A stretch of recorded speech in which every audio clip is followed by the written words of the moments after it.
ফেরাউন শব্দের অর্থ হচ্ছে এটা একটা রাষ্ট্রীয় পদ, যেমন প্রেসিডেন্ট, প্রাইম মিনিস্টার এমন পদ আছে। ফেরো বা ফেরাউন এটা হচ্ছে একটা রাষ্ট্রীয় পদের নাম। তো ফেরাউনের আসল নাম হচ্ছে রেমেসিস। কি নাম? রেমেসিস। রেমেসিস 1, রেমেসিস 2 এরকম করে নাম থাকে আর কি।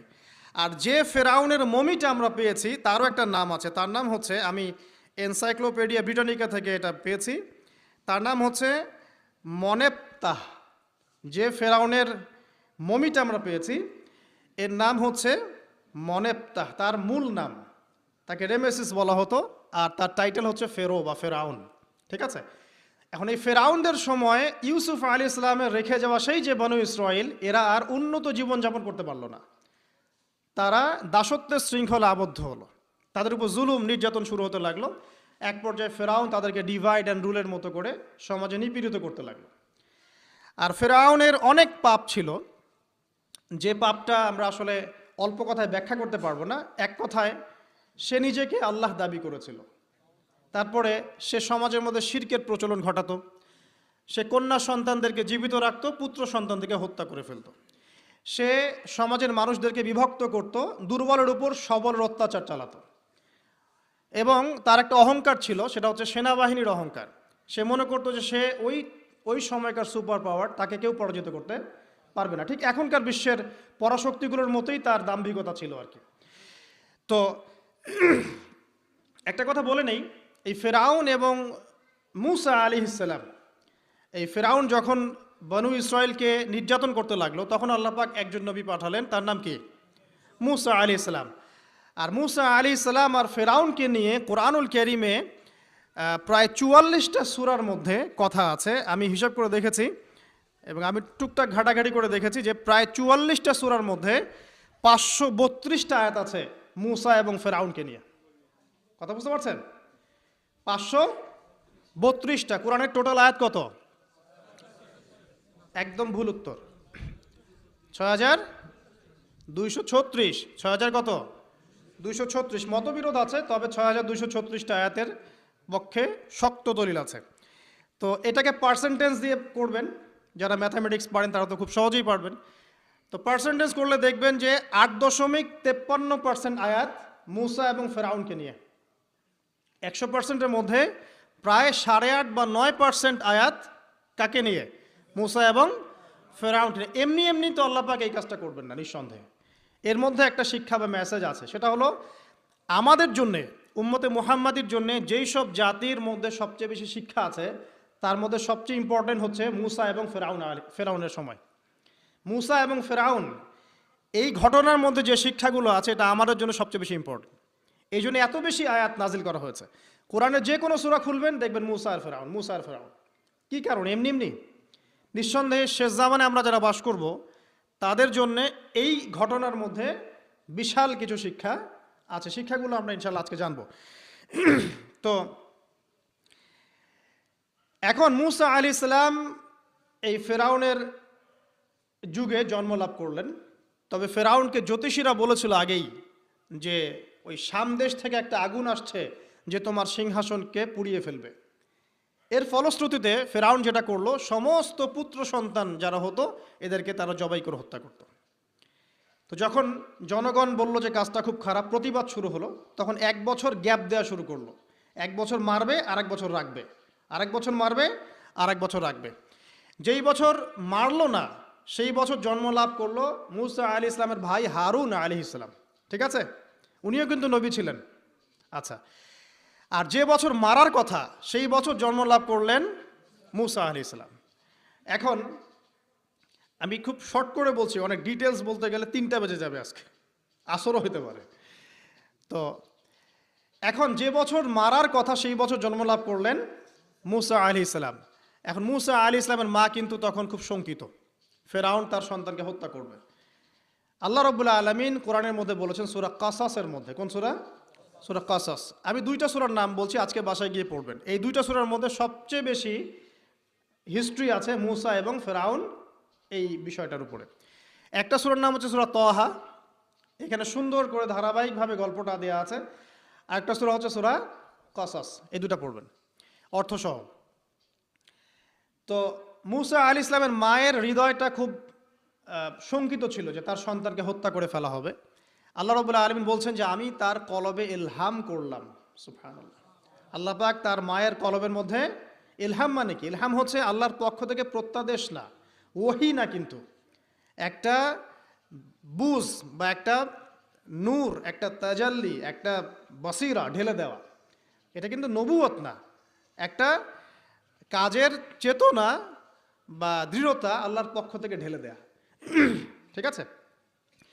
তো তার মায়ের কলবের মধ্যে আল্লাহ রাব্বুল আলামিন ইলহাম করলেন যে তুমি তোমার সন্তানটাকে সিন্দুকের মধ্যে ভরে ভাসিয়ে দাও নীল নদে। এখন তার মায়ের কলব, তার মায়ের হৃদয় ছটফট করতে লাগলো, কারণ কোনো মাই তো চাইবে না তার সন্তানকে এভাবে ভাসিয়ে দিতে। আল্লাহ পাক বলছেন যদি না আমি তার হৃদয়টাকে শক্ত করতাম তাহলে সে বিচলিত হয়ে পড়তো। আল্লাহ পাক তার হৃদয়টাকে শক্ত করলেন, সে বিচলিত হলো না, সন্তানকে ভাসিয়ে দিল। এবার সন্তান ভাসতে ভাসতে ভাসতে কোথায় যাচ্ছে? যেখানে ফেরাউনের স্ত্রী গোসল করছে।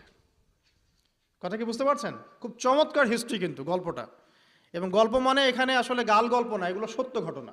এক একটা বর্ণ তেমন সত্য যেমন সূর্য পূর্ব দিক থেকে ওঠে এবং পশ্চিমে ডোবে।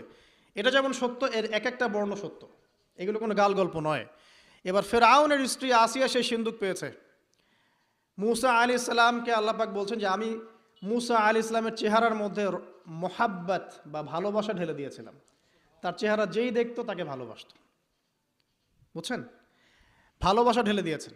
এবার ফেরাউনের স্ত্রী আসিয়া, এখানে আসিয়া নন, অন্য একজন স্ত্রী হয়তো, তিনি বলছেন যে ফেরাউনকে বলছে যে একে আমরা আমাদের কাছে রেখে দিই, হয়তোবা সে আমাদের উপকারে আসবে, অথবা তাকে আমরা সন্তান হিসেবে গ্রহণ করতে পারি। লা তাকতুলুহ, তাকে হত্যা করো না। আসা আন ইয়ানফাআনা আও নাত্তাখিযাহু ওয়ালাদা, এরকম করে আল্লাহ পাক বলেছেন কোরআনে। তো ফেরাউন তার স্ত্রীর কথা শুনলো এবং তাকে না হত্যা করে রেখে দিল। আর আল্লাহ রাব্বুল আলামিনের কি কৌশল! ওয়া মাকারু ওয়া মাকারাল্লাহ, যেই মূসাকে হত্যা করার জন্য বছরের পর বছর হাজার হাজার শিশুকে হত্যা করা হয়েছে, সংখ্যাটা লাখ লাখও হতে পারে, সেই মূসা আলাইহিস সালামকে আল্লাহ পাক ফেরাউনের ঘরেই লালন পালন করতে লাগলেন। চিন্তা করলেন? এবার মূসা আলাইহিস সালাম যখন যুবক হলেন, আমি সংক্ষিপ্ত করছি, যখন যুবক হলেন তখন একদিন দেখলেন যে রাস্তায় দুজন ব্যক্তি ঝগড়া করছে। সূরা কসসের মধ্যে আছে, স্ট্রিট ফাইট। তো একজন ব্যক্তি হচ্ছেন বনু ইসরাইলের, আরেকজন হচ্ছে ফেরাউনের সেনাবাহিনীর। এখন মূসা আলাইহিস সালাম কার পক্ষ নেবেন? তিনি বনু ইসরাইলের পক্ষ নিলেন। তিনি গিয়ে তাকে বাঁচানোর চেষ্টা করলেন এবং শুধু একটা ঘুষি দিয়েছেন, ফাওয়াকাযাহু, একটা ঘুষি, ফাকাদা আলাইহি, এবং এই একটা ঘুষিতেই সেই ব্যক্তি ডেড। এটা কোরআনে আছে, সূরা কসসে। তার মানে কোরআন দলিল দিচ্ছে যে মানুষের বডিতে এমন এমন পার্টস আছে, এমন এমন জায়গা আছে যেখানে একটা ঘুষি মারলেও মানুষ মারা যেতে পারে। কি বুঝলেন? যারা মার্শাল আর্ট শিখেছেন বা শিখছেন তারা এটা আরও ভালো বুঝবেন। মানুষের এই বডিতে এমন অনেকগুলো জায়গা আছে, 7টা বা 8টা বা 10টার মতো, যেখানে একটা ঘুষি দিলেও মানুষ মরতে পারে। সো ভালো কিছু শিখেন, শিখলে ঠিক আছে। টিকটক প্রজন্ম না হয়ে আর এই মোবাইলে লুডু না খেলে ভালো কিছু শেখেন, ইনশাআল্লাহ কাজে দিবে। আত্মরক্ষা শেখা খারাপ? আচ্ছা, তো তবে দাড়ি টুপি নিয়ে শিখতে যান না, সমস্যায় পড়তে পারেন। তো এখন একটা ঘুষিতে সেই ব্যক্তি মারা গেল। তার পরের দিন আবার দেখা গেল যে ওই ব্যক্তি যাকে তিনি বাঁচিয়েছেন সেই ব্যক্তি আর আরেকজন সেনাবাহিনীর সদস্য আবার মারামারি করছে। এবার মূসা আলাইহিস সালাম বললেন যে তুমি তো একটা বোকা মানুষ। এবার সে আবার চড়াও হতে শুরু করলো মূসা আলাইহিস সালাম, কিন্তু এবার একজন ব্যক্তি এসে তাকে বললেন যে গতকাল তুমি কিন্তু একজনকে হত্যা করেছো এক ঘুষিতে, আজকে আবার তুমি এই কাজ করতে যাচ্ছ, তুমি তো এখানে স্বৈরাচারের মতো আচরণ করছো। মূসা আলাইহিস সালাম তখন আল্লাহর কাছে ক্ষমা চাইলেন, বললেন ইন্নাহু হাযা মিন আমালিশ শাইতান, এটা তো শয়তানের মতো কাজ, শয়তানের কাজ হয়ে গেল। রব্বিক ফিরলি, আল্লাহ আমাকে মাফ করে দিন। ফাগফার আল্লাহ, আল্লাহ পাক বলছেন আমি তাকে মাফ করে দিলাম। তিনি তো ইচ্ছাকৃতভাবে করেন নাই, করেছেন আনইনটেনশনালি, এটা হয়ে গেছে। কিন্তু এখন ফেরাউন মূসা আলাইহিস সালামকে ধাওয়া করতে শুরু করলো, কারণ ফেরাউনের দৃষ্টিতে মূসা আলাইহিস সালাম একটা মার্ডার করেছেন তার দৃষ্টিতে, কিন্তু মূসা আলাইহিস সালাম তো আর এটা করেন নাই, ইচ্ছা করে এটা হয়নি, অ্যাক্সিডেন্টলি হয়ে গেছে। এখন মুসা আলাইহিস সালামকে এক ব্যক্তি এসে বলল, তুমি এখান থেকে তাড়াতাড়ি পালাও, এই মিশরে থাকলে ফেরাউন তোমাকে ধরে এখন শাস্তি দিবে। এখন মুসা আলাইহিস সালাম বাধ্য হয়ে মিশর থেকে চলে যাচ্ছেন কোথায়? মাদিয়ান। কোন জায়গা? মাদিয়ান। এটাও আরবের মধ্যে একটা জায়গা, যেই জায়গার নবী হচ্ছেন শুআইব আলাইহিস সালাম। কি নাম? আচ্ছা, এবার শুআইব আলাইহিস সালামের সেই কওমে মুসা আলাইহিস সালাম গেলেন, না খাবার আছে, না পানি, না কাপড়, কিছুই নাই, একদম রিক্ত হস্ত। সেখানে গিয়ে তিনি দেখলেন যে এমনই একটা জলাশয়, হয়তোবা আল্লাহ ভালো জানেন, সেই জলাশয়ের কাছে কিছু মানুষ পানি পান করাচ্ছে গবাদি পশুদেরকে। আমি কি বুঝাতে পারছি? আচ্ছা, তো দূরে দুজন মেয়ে দাঁড়িয়ে আছে। এই দুজন মেয়ে অনেকক্ষণ থেকে দাঁড়িয়ে আছে, তারা পানি পান করাতে পারছে না। মুসা আলাইহিস সালাম অনেকক্ষণ থেকে অবজার্ভ করছেন যে মেয়ে দুটো পানি পান করাতে পারছে না গবাদি পশুদেরকে। তিনি প্রথমে একটু অস্বস্তি বোধ করলেন, তারপরে আবার গেলেন তাদের কাছে, গিয়ে বললেন কি সমস্যা। তখন সেই মেয়েরা বলল, যতক্ষণ পর্যন্ত আমার কওমের লোকেরা এখান থেকে সরে যায় না, ততক্ষণ আমরা পানি পান করাতে পারি না, কারণ আমরা দুর্বল, মেয়ে মানুষকে টাইম দিচ্ছে না আর কি। আর এদিকে আমাদের বাবা অত্যন্ত বৃদ্ধ মানুষ, বাসায় পড়ে আছেন একা। তখন মুসা আলাইহিস সালাম যুবক ছিলেন এবং তিনি কিন্তু শক্তিশালী ছিলেন, কওয়িউন আমিন, বিশ্বস্ত এবং শক্তিশালী। ওই যে এক ঘুষিতে মানুষ মারা মানুষ, কি মনে করছেন? তো তিনি এবার ওই গবাদি পশুদেরকে নিয়ে এসে পানি পান করালেন। পানি পান করিয়ে তিনি একটা গাছের ছায়ায় গিয়ে বসলেন। এই প্রত্যেকটা কথা কিন্তু কোরআনে আছে, প্রতিটা কথাই। সূরা কসস পড়েন, সূরা তাহা পড়েন। গাছের ছায়ায় বসে তিনি একটা দোয়া করছেন, এবার হাত উঁচু করে দোয়া করছেন, রব্বি, হে আমার প্রতিপালক, ইন্নী লিমা আনজালতা ইলাইয়া মিন খায়রিন ফাকির। হে আল্লাহ, আপনি আমার প্রতি যে রহমত বা যে করুণা বর্ষণ করবেন, এর জন্য আমি ফকির হয়ে বসে আছি। দোয়ার ভাষাটা শুনছেন? আল্লাহ, আপনি আমার প্রতি যে করুণা বর্ষণ করবেন, আমি এর জন্য ফকির হয়ে বসে আছি। তো প্রত্যেকটা নেক কাজ করার পরে এরকম দোয়া করা সুন্নত, দোয়া কবুল হয়ে যাবে ইনশাআল্লাহ। দোয়া সাথে সাথে কবুল হয়ে গেল। এখন ওই দুইজন মেয়ের মধ্যে একজন মেয়ে হেঁটে হেঁটে আসছে। ওই মেয়ে কিভাবে হেঁটে এসেছে সেটাও কোরআন বলেছে, কিভাবে হেঁটে এসেছে সেটাও কোরআনে বলেছে সূরা কসাসের মধ্যে। সূরা কসাসে আল্লাহ পাক বলছেন, ওই দুইজন মেয়ের মধ্যে একজন হেঁটে হেঁটে আসলো লাজুক পায়ে। কেমন পায়ে? লাজুক পায়ে। যেই চলাফেরা আপনি এখনকার মেয়েদের মধ্যে দেখতে পারবেন না। এখনকার মেয়েদের হাঁটার মধ্যে লজ্জা আছে, লজ্জাশীলতার সাথে লাজুক ভঙ্গিতে সেই মেয়ে হেঁটে হেঁটে আসলো। আল্লাহ পাক সেই কথাটাও কোরআনে বলেছেন। তো যে জায়গায় আসছিলাম, ওই মেয়ের হেঁটে আসাটা আল্লাহ রাব্বুল আলামিন ব্যাখ্যা করেছেন। সেই মেয়ে, দুইজন মেয়ের একজন মেয়ে হেঁটে হেঁটে আসছে মুসা আলাইহিস সালামের কাছে লাজুক ভঙ্গিতে, লজ্জায় মুখ নত করে, লজ্জাশীলতার সাথে এসে বলছেন যে আমার বাবা আপনাকে ডাকছে। তার বাবা কে? শুআয়ব আলাইহিস সালাম। আমার বাবা আপনাকে ডাকছে। এবার তিনি গেলেন শুআয়ব আলাইহিস সালামের কাছে, গিয়ে তার কিসসা বা কাহিনীটা বললেন। শুআয়ব আলাইহিস সালামও কিন্তু একজন নবী এবং জবরদস্ত নবী। বলে রাখি, শুআয়ব আলাইহিস সালামের কওম সর্বপ্রথম সেই কওম ধ্বংস করা হয়েছিল। সর্বপ্রথম পৃথিবীতে ভূমিকম্প দিয়ে যে কওমকে ধ্বংস করে দেওয়া হয়েছে সেটা হচ্ছে শুআয়ব আলাইহিস সালামের কওম। আর তিনটা বড় বড় ভূমিকম্প আমাদের সামনে অপেক্ষাও করছে শেষ জামানায়। তিনটা হবেই, একটা পৃথিবীর পশ্চিম দিকে, একটা পৃথিবীর পূর্ব দিকে। আর পূর্ব দিক বলতে কিন্তু আমাদের দিক, Indonesia, Malaysia, Bangladesh, Pakistan, Sri Lanka, India, এই পুরো জায়গা হচ্ছে পূর্ব দিক। আর পশ্চিমা সভ্যতা তো বোঝেন, পশ্চিম কোন দিকে।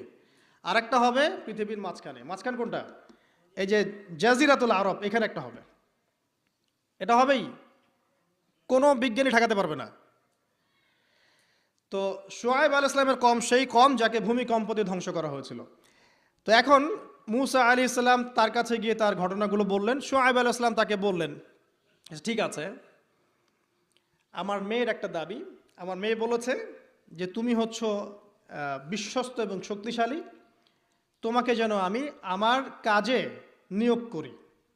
আসলে মেয়ে বাবাকে ইঙ্গিতে একটা মানে মনের ভাব ব্যক্ত করেছে আর কি।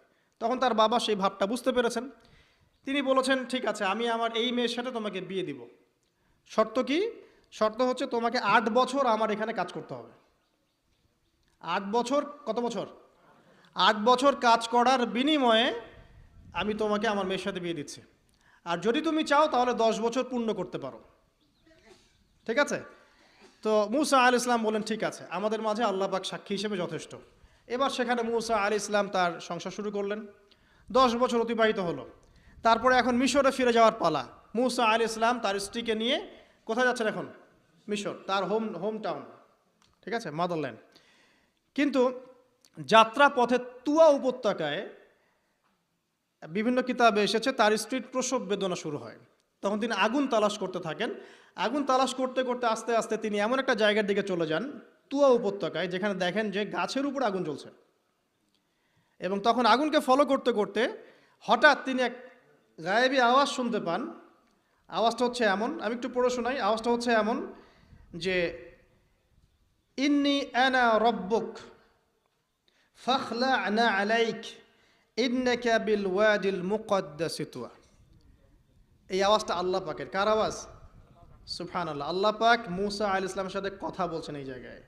আল্লাহ পাক বলছেন, নিশ্চয়ই আমি তোমার রব, তোমার জুতা খুলে ফেলো, কারণ তুমি একটা পবিত্র উপত্যকায় আছো। চিন্তা করতে পারেন? ওয়া আনা আখতারতুকা, এবং আমি তোমাকে বাছাই করেছি হে মুসা, ফাসতামি লিমা ইউহা, তুমি খুব মনোযোগ দিয়ে শোনো, আমি তোমার কাছে যা ওহী করছি এটা মনোযোগ দিয়ে শোনো। ইন্নানি আনা আল্লাহ, নিশ্চয়ই আমি আল্লাহ। আল্লাহ বলছেন ইন্নানি আনা আল্লাহ, নিশ্চয়ই আমি আল্লাহ। লা ইলাহা ইল্লা আনা, আল্লাহ বলছেন আমি ছাড়া কোনো ইলাহ নেই। ফা'বুদনি, আমার ইবাদত করো। ওয়া আকিমিস সালাতা লিযিকরি, আমার স্মরণের জন্য সালাত কায়েম করো। ইন্না সাআতা লাআতিয়াতুন, নিশ্চয়ই কিয়ামত অবশ্যই আসবে। আকাদু উখফিহা, আমি এটাকে গোপন রেখেছি। লিতুজজা কুল্লু নাফসিন বিমা তাসআ, যাতে করে প্রত্যেক নফসকে তার প্রতিদান দেয়া যায়। ফালা ইয়াসুদ্দান্নাকা আনহা মান লা ইউমিনু বিহা ওয়াত্তাবাআ হাওয়াহু ফাতারদা, যারা প্রবৃত্তির অনুসরণ করে তারা যেন তোমাকে এই বিষয়টার প্রতি ঈমান আনা থেকে দূরে রাখতে না পারে। আল্লাহ পাক এই পর্যন্ত বললেন। এরপর আল্লাহ বলছেন ওয়ামা তিলকা বিয়ামিনিকা ইয়া মূসা, মূসা তোমার ডান হাতে এটা কি? মূসা আলাইহিস সালাম বলছেন যে ক্বালা হিয়া আসায়া, এটা আমার লাঠি। তার সাথে কি ছিল? একটা লাঠি। আতাওয়াক্কাউ আলাইহা ওয়া আহুশু বিহা আলা গনামি ওয়া লিয়া ফিহা মাআরিব উখরা, এই লাঠি দিয়ে আমি গাছের ডাল ছাঁটি, গবাদি পশুদেরকে চড়াই, এছাড়া আমি আমার বিভিন্ন কাজে লাঠি ব্যবহার করি। আল্লাহ পাক বলছেন ক্বালা আলকিহা ইয়া মূসা, মূসা এটা নিক্ষেপ করো দেখি, হাত থেকে ছুঁড়ে মারো। মূসা আলাইহিস সালাম ছুঁড়ে মারলেন। ফাআলকাহা, তিনি ছুঁড়ে মারলেন। ফাইযা হিয়া হাইয়াতুন তাসআ, সাথে সাথে লাঠিটা ছোটাছুটি শুরু করলো সাপের মতো। অন্য সূরায় আছে এই দৃশ্য দেখার সাথে সাথে মূসা আলাইহিস সালাম উল্টা দিকে দৌড় দিয়েছিলেন। স্বাভাবিক, ভয় পাওয়া স্বাভাবিক। তো তখন আল্লাহ পাক বলেছিলেন যে তুমি ভয় পেও না, আমার কাছে নবীগণ ভয় পায় না। ঠিক আছে, অন্য সূরায় এগুলো আছে, আমি শর্ট করে বলছি। এরপরে আল্লাহ পাক বললেন ক্বালা খুযহা ওয়ালা তাখাফ, তুমি এটাকে ধরো, এটাকে ভয় পেও না। সানুঈদুহা সিরাতাহাল উলা, তুমি ধরা মাত্রই সেটা আবার লাঠিতে রূপান্তরিত হবে। আরেকটা কাজ করো, ওয়াদমুম ইয়াদাকা ইলা জানাহিক, তোমার হাতটাকে বগলের নিচে নিয়ে যাও। তাখরুজ বাইদা মিন গায়রি সু, এটাকে বের করো, তারপর দেখবে এটা স্বচ্ছ আলো প্রদান করবে। সুবহানাল্লাহ। বগলের মধ্যে হাত নিয়ে আসো, হাতটাকে বের করো, দেখবে হাত থেকে স্বচ্ছ আলো বের হবে। এই দুইটা মুজিজা আল্লাহ পাক তাকে দিলেন। আয়াতান উখরা, এটা আরেকটা নিদর্শন। তো এখানে কি হলো? মূসা আলাইহিস সালাম নবুয়ত পেলেন। Shortcut key? মূসা আলাইহিস সালাম কি পেলেন? নবুয়ত পেলেন। নবুয়ত পাওয়ার সাথে সাথে আল্লাহ পাক তাকে দুটো মুজিজা দিলেন। একটা হচ্ছে লাঠি, আর একটা কি? হাত বগল থেকে বের করলেই কি হবে? আলো বের হয়ে যাবে। এবার তার ডিউটি কি? আল্লাহ পাক ডিউটি দিচ্ছেন তাকে যে ইযহাব ইলা ফিরআউন ইন্নাহু তাগা, এবার তোমার কাজ হচ্ছে তুমি ফেরাউনের কাছে যাবে, কারণ ফেরাউন সীমা লঙ্ঘন করেছে। তখন মূসা আলাইহিস সালাম বললেন রব্বি ইশরাহ লি সদরি, আল্লাহ আমার বক্ষটাকে প্রশস্ত করে দিন। মানে আমার তো সেখানে যাওয়ার সাহস হচ্ছে না, আমি তো সেখানে ওদের দৃষ্টিতে একজন খুনের আসামি, ওদের দৃষ্টিতে ওরা তো আমাকে পেলে হত্যা করে ফেলবে। আল্লাহ পাক বলছেন কাল্লা, কখনো না, তারা তোমাকে হত্যা করতে পারবে না। তখন তিনি দোয়া করছেন আল্লাহ আমার হৃদয়টাকে প্রশস্ত করে দিন, ওয়া ইয়াসসির লি আমরি, আমার কাজকে সহজ করে দিন। ওয়াহলুল উকদাতাম মিন লিসানি, আমার লিসান, আমার জিহ্বায় জড়তা আছে আল্লাহ, এটাকে দূর করে দিন। ইয়াফকাহু কওলি, যাতে মানুষ আমার কথা বুঝতে পারে। এই দোয়া করলেন, কবুল হয়ে গেল। এবং আরও দোয়া করলেন যে ওয়াজআলি ওয়াজিরাম মিন আহলি, আমার পরিবারের মধ্য থেকে একজন ওয়াজির দেন। ওয়াজির মানে সহায়ক, যেটা হচ্ছেন হারুন আলাইহিস সালাম, যাতে করে আমরা কি করতে পারি? বেশি বেশি আপনার জিকির করতে পারি এবং আমাদের কাজ সহজ হয়। তো আল্লাহ রাব্বুল আলামিন তার ভাই হারুন আলাইহিস সালামকেও নবুয়ত দান করলেন, দুজন মিলে। এখন আল্লাহ পাক বলছেন ইযহাবা ইলা ফিরআউন, তোমরা দুজন ফিরআউনের কাছে যাও, ইন্নাহু তাগা, সে সীমা লঙ্ঘন করেছে, তবে ফাকুলা লাহু কাওলাল লাইয়িনা, তার সাথে নরম সুরে কথা বলো, লাআল্লাহু ইয়াতাযাক্কারু আও ইয়াখশা, হয়তোবা সে উপদেশ গ্রহণ করবে অথবা আল্লাহকে ভয় করতে পারে। তো ডিউটি দেওয়া হলো যে তোমাদের কাজ এখন এটা, এবং তোমাদের ভয় পাওয়ার কোনো কারণ নাই, সে তোমাদের কোনো ক্ষতি করতে পারবে না। তার কাছে যাও, মোজেজা দেখাও, আল্লাহর দিকে দাওয়াত দাও, লা ইলাহা ইল্লাল্লাহ। যদি সে দাওয়াত কবুল করে আলহামদুলিল্লাহ, যদি না করে তাহলে আমি আল্লাহ তার জন্যে যথেষ্ট। এবার শর্ট করে নিয়ে আসি, মুসা আলাইহিস সালাম সেখানে গেলেন, যাওয়ার পরে ফিরআউনকে দাওয়াত দিলেন। তো ফিরআউন বলছে ক্বালা ওয়ামার রব্বুকুম ইয়া মুসা, কোন রবের কথা বলছো? আমি তো মা আলিমতু মিন ইলাহিন গায়রি, আমি তো জানি না, আমি ছাড়া তোমাদের কোনো ইলাহ আছে আমি তো এটা জানি না। এটা কার কথা? ফিরআউন বলছে যে মা আলিমতু মিন ইলাহিন গায়রি, আমি ছাড়া অন্য কোনো ইলাহ তোমাদের আছে, মা আলিমতু ইলাহুকুম গায়রি, আমি ছাড়া তোমাদের কোনো রব আছে এটা তো আমি জানি না। অন্য আয়াতে সে বলেছিল যে আনা রব্বুকুমুল আ'লা, আমি তোমাদের মহান রব। ঠিক আছে? তো মুসা আলাইহিস সালাম ব্যাখ্যা করলেন, আমি সেই রবের কথা বলছি যে রব আসমান সৃষ্টি করেছেন, জমিন সৃষ্টি করেছেন, যেভাবে তাওহীদের দাওয়াত দিতে হয় সব দিলেন। এরপরেও ফেরাউন সেটা গ্রহণ করলো না। তখন মুসা আলাইহিস সালাম বললেন, যদি আমি তোমাকে কোনো বড় নিদর্শন দেখাই তারপরেও কি বিশ্বাস করবে না? তখন ফেরাউন বলল যে দেখাও দেখি। তখন তিনি লাঠি ছুঁড়ে মারলেন, সাপ হয়ে গেল। এই দৃশ্য থেকে ফেরাউনের পরিবারের সবাই ভয় পেয়েছিল, কিন্তু পলিটিক্যাল স্বার্থে ফেরাউন বলেছিল যে সে একজন বড় জাদুকর, কারণ জনগণকে তো বোঝাতে হবে কিছু, নিজে ভয় পেলেও জনগণকে তো কিছু বোঝাতে হবে। সে জনগণকে বলছে আসলে সে একজন বড় জাদুকর, সে চাচ্ছে তোমাদের ন্যাশনের মধ্যে ফাটল সৃষ্টি করতে। তো এখন কি করা যাবে? পরামর্শ করা হলো, তার কাছের কিছু মানুষ থাকে না, তার মন্ত্রী পরিষদ যারা শয়তানিতে পিএইচডি করেছিল আর কি, তার ওকে পরামর্শ দিল যে একটা কাজ করা যাক, একটা বড় ময়দানে যাওয়া যাক, সেখানে আমরা বড় বড় জাদুকরদেরকে ডাকবো, এখানে একটা জাদুর ব্যাটল হবে, মোনাজারা হবে জাদুর। তো সব বড় বড় জাদুকরকে ডাকা হলো মিশরের, এবং বলে রাখি যে জাদুবিদ্যা কিন্তু সত্য, সুলাইমান আলাইহিস সালামের সময় থেকে এটা চলে আসছে। হারুত এবং মারুত ফেরেশতাকে কিন্তু এর মধ্য দিয়ে পরীক্ষা করা হয়েছে মানব জাতিকে। যাই হোক, তো জাদু থেকে বাঁচার জন্য কোরআন এবং সুন্নাহর যে দোয়া কালামগুলো আছে এগুলো নিয়মিত পড়বেন ইনশাআল্লাহ। আল্লাহ পাক আমাদেরকে হেফাজত করুন, আমিন। তো আমি শর্ট করছি। তো এবার জাদুকররা একদিকে, মুসা আলাইহিস সালাম একদিকে। তো মুসা আলাইহিস সালামকে তারা বলছে তুমি আগে ছুঁড়ে মারবে না আমরা ছুঁড়ে মারবো। মুসা আলাইহিস সালাম বলছে বাল আলকু, তোমরা ছুঁড়ে মারো। তখন তারা যখন তাদের লাঠিগুলো ছুঁড়ে মারলো, এগুলো সাপ হয়ে গেল। এটা একটা চোখের ভেলকিবাজি ছিল। আল্লাহ পাক এই জাদুটাকে বলেছেন কোরআনে সিহরুন আযীম, বড় একটা জাদু করেছিল তারা, মানে তারা জাদুবিদ্যায় খুব পারদর্শী ছিল। এখন যেমন সায়েন্সের যুগ, তখন কিন্তু জাদুবিদ্যার যুগ ছিল। ঠিক আছে? তো মুসা আলাইহিস সালাম তারপর কিছুটা ভয় পেয়ে গেলেন। আল্লাহ পাক বলেন তুমি ভয় পেও না, বরং তোমার লাঠি ছুঁড়ে মারো, ইন্নাকা আনতাল আ'লা, তুমি বিজয়ী হবে ইনশাআল্লাহ তাআলা।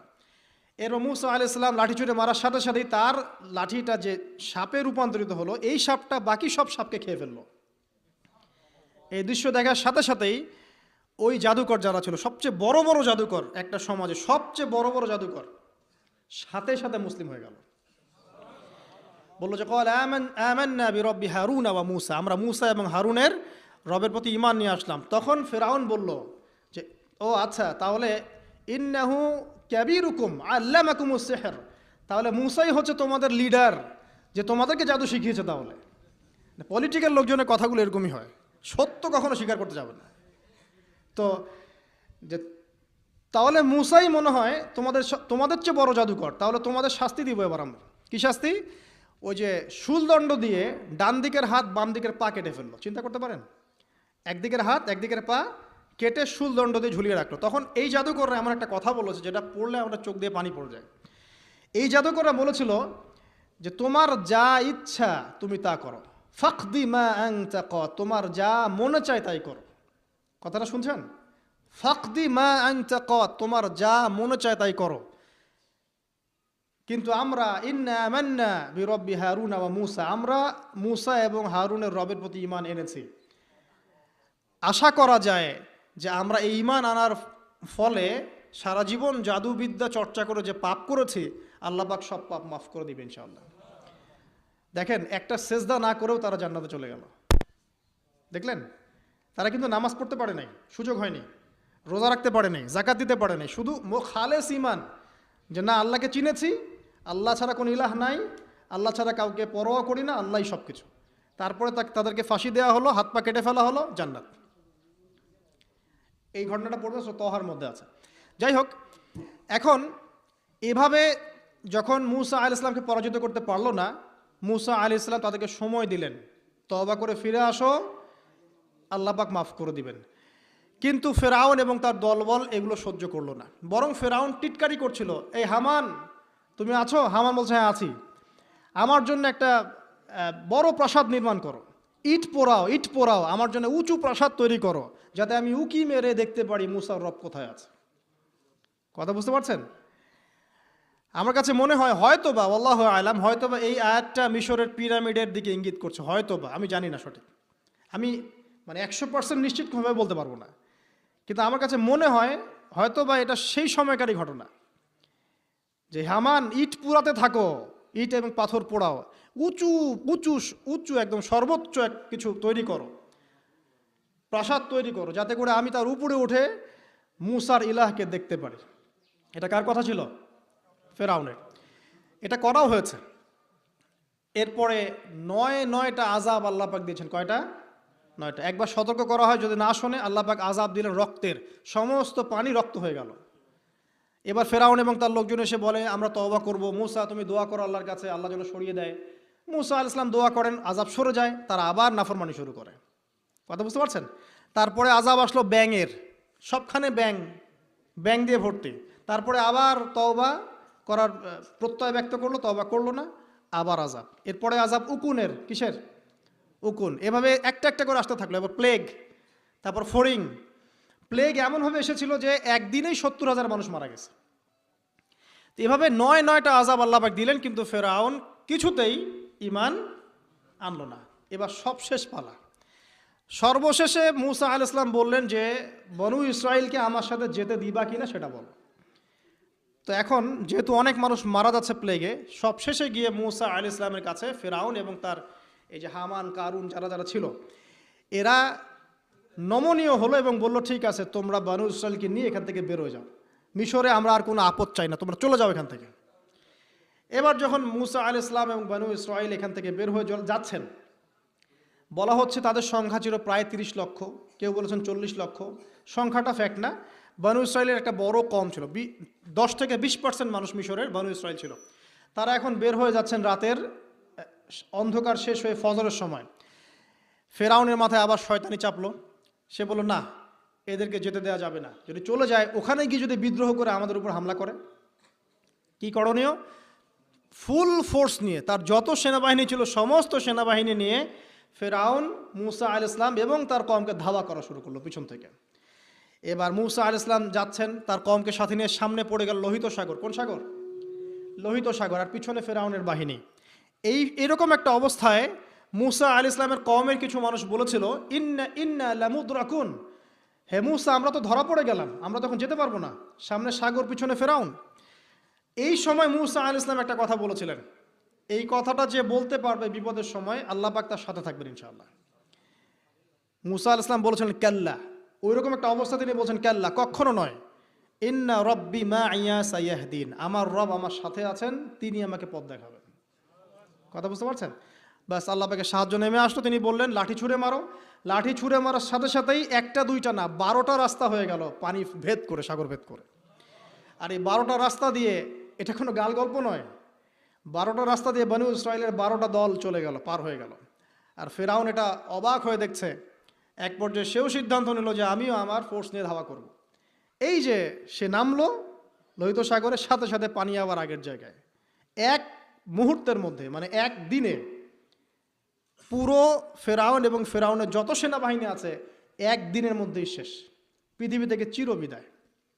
আল্লাহ পাক এত চমৎকার করে কথাটা বলেছেন, কাম তারাকু মিন জান্নাতি ওয়া উয়ুন, তারা কতই না বড় বড় জান্নাত মানে বাগান এবং প্রস্রবণ পার হয়ে চলে গেল।